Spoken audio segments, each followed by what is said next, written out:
My name is Francisco Gabriel Garcia. I'm happy for NCYL, that's National Council Young Leaders. I was born in Los Angeles, California. That's when I met them public allies, going out in the streets ready to fly. I'm 29 years old. Opportunity, youth gotta come together. We fly through whatever weather and storm. Growing up, I saw a lot of gang violence. Some of my friends' brothers got killed, shot. I saw some of my friends getting shot at. And so growing up, I thought that's how it was supposed to be. That's what the world was about. So my dad, moved us to Phoenix. I grew up in the neighborhood my whole life, so it was like my friends were my family. So I got detached from them. I went to Phoenix.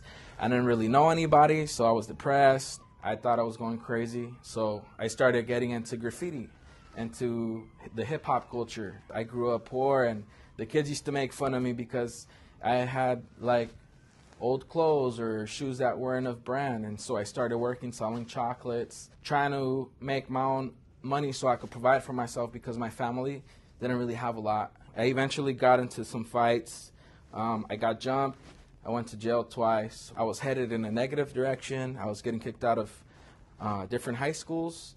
I finally went to a charter school. Somebody invited me to what's called the youth night. It was a Christian church, and they were rapping about Jesus. When I saw that, I just saw like individuals doing like hip hop for positive. And I just remember feeling this love in my heart, and all of the pain and depression that I felt, it lifted. I got introduced to different nonprofits and different mentors, and to me, that was a big change in my life because I saw people of different color reaching out and helping me when my whole life I experienced the opposite. I got introduced to Judy Butsin, who came from the civil rights movement. She encouraged me to go to college and join a group called Mecha. And I really got inspired and met a lot of students that were undocumented. And I saw how their scholarships were being taken away and their opportunities that they earned because of their legal status.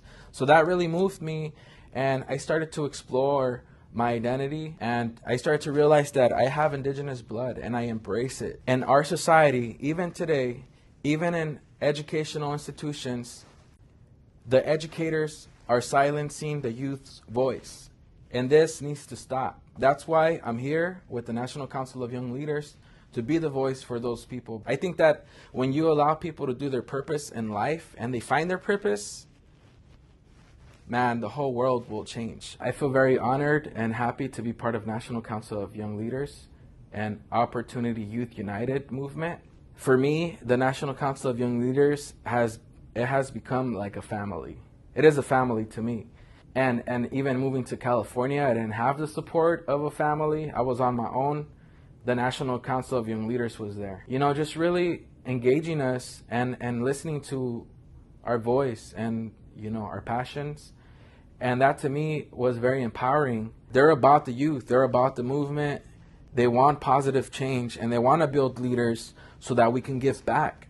And this is about giving back and just finding opportunity, helping people find jobs, and finding educational opportunities so that we can have a better country and a better way of life. I feel empowered every time I come because I meet young people that are also trying to do the same thing in their communities, and they're doing greater things. So it inspires me to want to go back to my community and do greater stuff. I really, really believe in education, because once you have an educated person, you can't change that person. We need to have more opportunities so that people can access that education. There's 6.7 million youth that are disconnected, and because we lack some of those resources, I believe that reform system is like tearing families apart, and we need to figure out a way of providing opportunity and providing a different way than jail.